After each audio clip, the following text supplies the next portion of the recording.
Good afternoon, everyone. Hope everyone had a good weekend, and it's great to be with you here today. At Metro government, our highest priority is public safety. It makes everything else that we do possible. We are seeing great progress all across our city. But even with the progress of 30% lower homicides and shootings year over year this year, we're not satisfied. We know and are working to ensure that this progress, that this positive momentum happens even faster, that we make even more progress. And that's why we've been stepping up our efforts to collaborate with local, state, and federal partners to crack down on violent crime all across our city. And we've committed to local reform efforts that will make LMPD the most trusted, trained, and transparent police department in the entire country. Those are our goals. To get there, we've launched a lot of initiatives, one of which is our comprehensive crime reduction plan, Safe Louisville, a new coordinated, multifaceted approach that has all city departments, federal partners, state agencies, and community organizations working together to prevent violent crime and protect public safety. And those are just a few of the things that we're doing. An integral part of our reform efforts in Safe Louisville is the new Community Safety Commission that we announced a few weeks ago. We know that LMPD and the Office of Violence Prevention cannot do all of this work alone. We need community involvement to help continue this push forward to keep us transparent and accountable to the entire community as this work continues. Town halls and listening sessions are important, and we've done a lot of those over the past couple years. But town halls and listening sessions are not enough. And that's why we set up the Community Safety Commission, to ensure that the community stays involved as this work of public safety improvement continues long into the future. We've been listening for the past 2.5 years, and we will not stop listening as we move into the future with more improvements and more reforms each and every day. The Community Safety Commission will be a forum for community input, engagement, and feedback on crime prevention and police reform as we work to both address violent crime and protect the constitutional rights of all people in Louisville. As we work to implement the community commitment, Louisville's consent decree, LMPD and the Independent Monitor will provide regular reports to the Community Safety Commission. The commission will be made up of various stakeholders working to reduce violence together. Membership will include community representatives from each one of LMPD's patrol divisions in the county, representatives from the government and the judicial system, and representatives of community organizations from various sectors, such as faith leaders, crime victims, criminal justice advocates, immigrants, medical professionals, educators, homeless service providers. The list goes on of community service organizations that we want to be involved in some way, shape, or form. So I'm excited to announce today that I've just signed an executive order to create the Community Safety Commission. The progress that we're looking to make and that we know we will make can only happen with our community working together. And the Community Safety Commission is a part of that effort to ensure we are working with one another, listening to one another, and taking action together. We are so fortunate that there are so many people all across our city that are committed to the work of improving public safety. So now to talk a little bit more about how the Community Safety Commission will work, how to apply to be on the Community Safety Commission, and more about this, I'd like to welcome our Director of Community Safety, Misty Wright.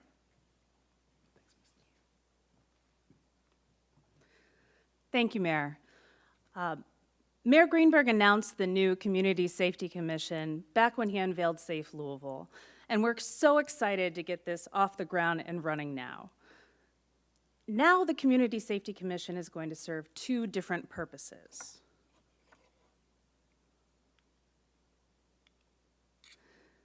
Not only will it support the implementation of Safe Louisville, but it will also support the implementation of the community commitment, Louisville's consent decree. Remember, about 2 weeks ago, the United States Department of Justice moved to dismiss its court case. meaning that there will be no court-involved consent decree. That same day, Mayor Greenberg and LMPD Chief Paul Humphrey signed the community commitment, committing to move forward with all of the key objectives from that consent decree anyway, DOJ or no DOJ. We will select an independent monitor through an RFP process incorporating community input. The new Community Safety Commission will receive and respond to regular reports provided by Louisville Metro and that independent monitor concerning the performance of the strategies in Safe Louisville and the obligations in the community commitment.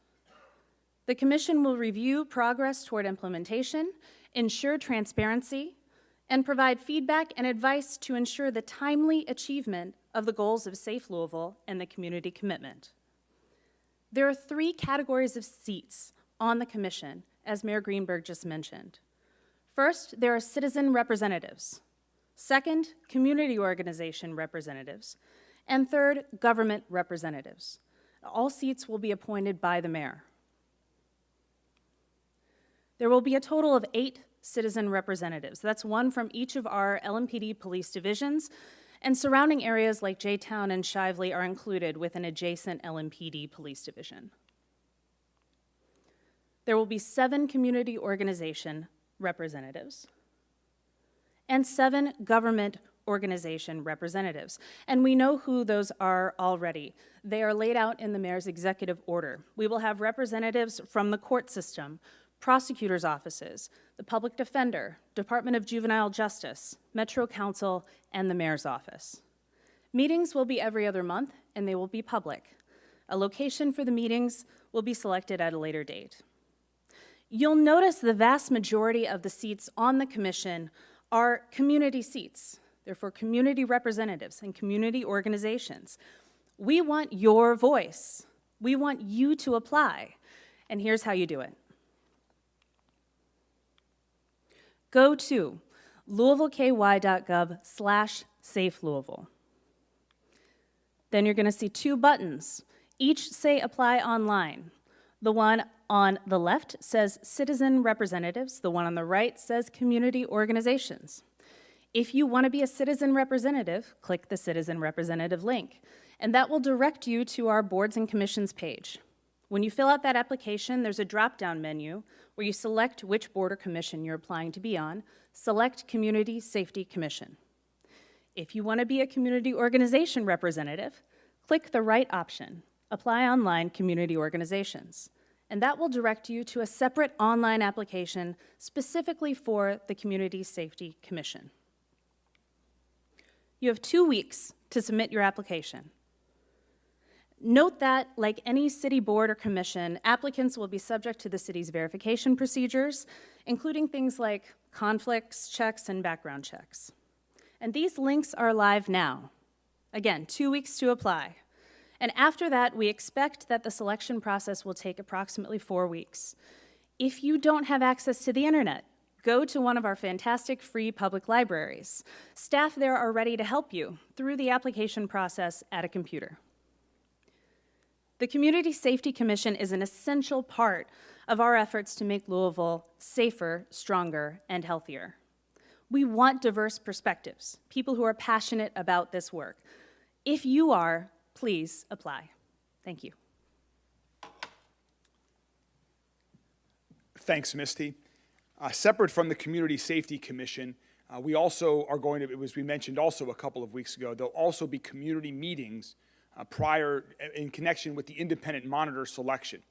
We're waiting for the judge to issue a ruling in the case that was filed before we set those dates, but we are actively working on that, and so we will have more information about those public meetings following a judge's ruling in the case when we know we can actually start the timeline. But as we have said all along, that we are not waiting. We are taking action. The chief and I and our teams have been working every day over the past couple years to take action towards improvement and reforms to reduce violent crime and to improve LMPD in so many ways. And so we are not waiting. We are moving forward with the Community Safety Commission that we announced, and we're excited to get this process open.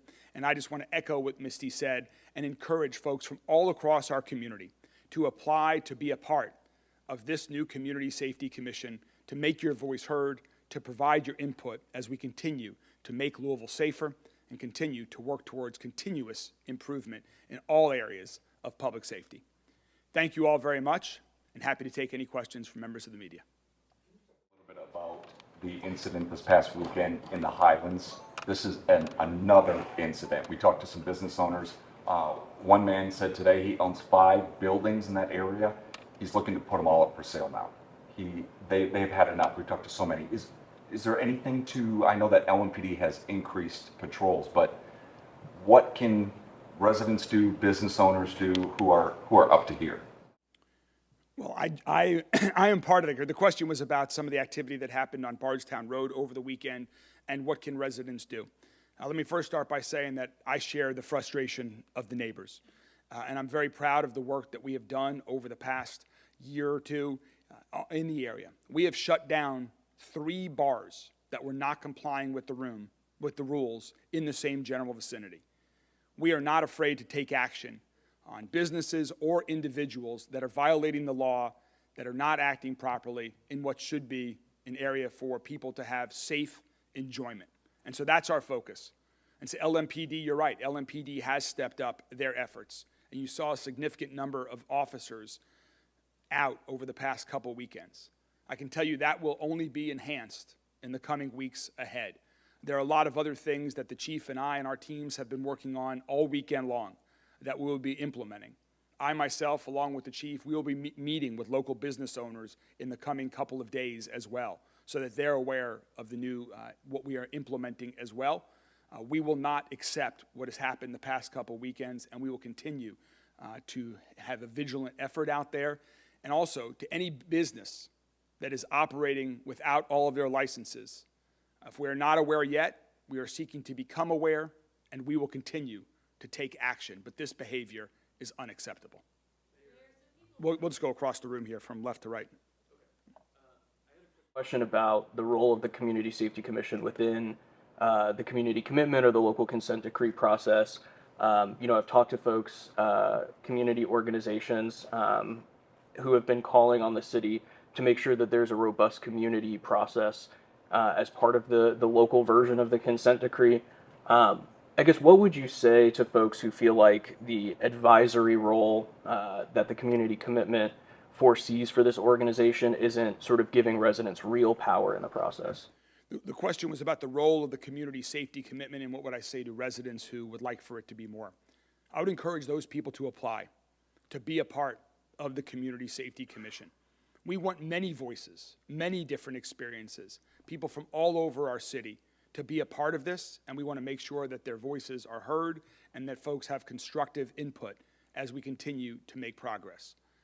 We are going beyond what the consent decree that we negotiated last year and signed with the Department of Justice says. We are going beyond that with this action. The chief and I are committed to taking action, and we're looking for folks from all across the community that want to constructively engage in making improvements.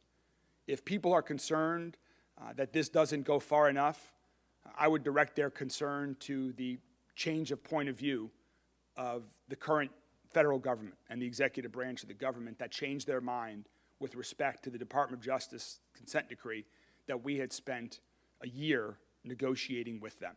We are committed to taking action on our own, with or without the DOJ, and this part of it goes beyond what we had originally committed to. And so I encourage people to be a of the solution. Josh. You outlined a number of types of groups and individuals who will be part of this Community Safety Commission, educators, faith leaders, homeless service providers, et cetera, people from the criminal justice field. The consent decree, however, it required Louisville Metro to solicit input on, I believe, the safety plan from community groups, quote, with an interest in public safety and civil rights, including groups representing communities of color and low-income neighborhoods. I did not see this language in the community commitment. Will this Community Safety Commission specifically include civil rights groups or groups representing low-income areas? So the question was about the language in the executive order is not exactly the same as the language in the consent decree from a different provision there, sort of unrelated. But our intention is we would love to have individuals representing civil rights organizations to apply, individuals who live in low-income communities to apply. So yes is the answer. Our goal is to get as broad of representation as possible from folks that are very interested in these areas, that have worked in these areas, that have different points of view in these areas. And so people who live in low-income communities, people who live in neighborhoods that have been disproportionately impacted by violent crime in their backyards, we want you on the Community Safety Commission. Concern that I had, that I heard from residents that I talked to about this Community Safety Commission. They like the idea of giving input to what you all intend to do, but they wanted to know if there was going to be some form of decision making given to them versus just giving input and feedback based on the recommendations or the ideas that you all had to implement first. Is there a real 50-50 give and take with this, or is there sort of a weighted difference in how there will be decisions made in this? Yeah, the question was sort of the role and scope of the Community Safety Commission. And there are many goals of this. One is to provide constructive input as to how we continue to work together to prevent violent crime from happening in the first place, and then how the police respond to violent crime when that occurs. People who live all across the community have valuable input that they can provide to the chief and his team, to me, to the Office of Violence Prevention, to everyone who is working hard day and night to make that happen. At the same time, this commission will be a voice towards providing feedback and input and getting reports directly from the independent monitor on the progress that is being made by LMPD towards the objectives that we've set forth. So there is a real opportunity here for people on the commission to be on the front lines of providing input to the organizations that have the authority under law to do the implementation. All of this will be out in the public for the community to see, and media will be welcome at those meetings as well. And so this is an incredibly important role. Well, hold on one second, I'll get back to you after this question here. Subject, a lot of neighbors have been talking, saying, that they would like to see going back to moving the closing of bars from 4 a.m. to 2 a.m. Is that still on the table from your office? I know you guys are working with a lot of community groups around Bardstown Road, and we've been told by many of your groups that you guys, along with LMPD, have been working together. So I'm just curious if that's still on the table. The question was about the curfew, the bar closing time, which is currently 4 a.m., and whether it should go back to 2 a.m. My view is everything should be on the table. When you see some of the activity that was happening, we should be looking at everything. And of course, what time bars close is one thing that we should consider looking at. There was a lot of data collection that was done a couple of years ago. Before I was mayor, Metro Council made an unsuccessful effort to change the bar closing time to earlier to 2 a.m. And so I'm going back to review all of that data myself, along with others on our team. We want to engage in conversations with many people, but that is something that certainly should be on the table, at least for discussion, along with many other things that I just described. Yes? Two-part question. Is there a cap to the number of people for the commission? And the second part of the question is anyone doing active and intentional recruiting? Kind of similar to the question of the gentleman here in the front, of the particular kinds of people that you're hoping will join. Well, are you reaching out intentionally, proactively to get them? So the question was was the first question on the number of people? Yes. The two questions were, one, the number of people on the Community Safety Commission, and the second was about proactively reaching out. The goals here and the numbers were to have a manageable group. When organizations or boards get too large, it's very difficult for each individual to have meaningful input and to engage in real constructive dialogue. If you have a 100-person board, it's very difficult to do that, for example. And so we thought this number will be an appropriate number to have the type of representation that we're looking for, at the same time have an effective, well-functioning board. So that was the reason these numbers were chosen. And then, so there are a total of 22. So there's 7, we had a little slide on here. There are 8 community representatives, 1 from each LMPD division, and then 7 representatives of community organizations, and then some representatives of various parts of the government, judicial branch and the executive branch, and the Metro Council as well, that play a very important role in implementing public safety initiatives, violence prevention initiatives, as well as reform initiatives. And then in terms of being proactive, that is the purpose of today and the next 2 weeks. We want to encourage community organization representatives, citizens from all part of the community, particularly those that have been disproportionately impacted by violent crime, to apply. And so this is the beginning of our outreach effort to individuals and organizations across the community to apply to be a part of the Community Safety Commission. Related, but there was the vandalism of a statue downtown this past weekend. We know the plaid boards are up and it's being protected right now. What are the next steps for that? Can you just give us an update on that? Sure. The question was about the vandalism that occurred, I believe, over the weekend to the York statue on the Belvedere. This is a despicable act of vandalism that has no place in our community. And so the first thing we are doing is working to get that repaired. And so efforts have already been ongoing this morning to make arrangements to begin the repair process of that statue. Of course, I would encourage, if anyone, somebody knows who did this, if anyone has information on who committed this act of vandalism over the weekend, please call. It's anonymous if you would like. 574 LMPD and provide information about who committed this cowardly act of vandalism. One more question. You guys good? Thank you all very much. Have a good day.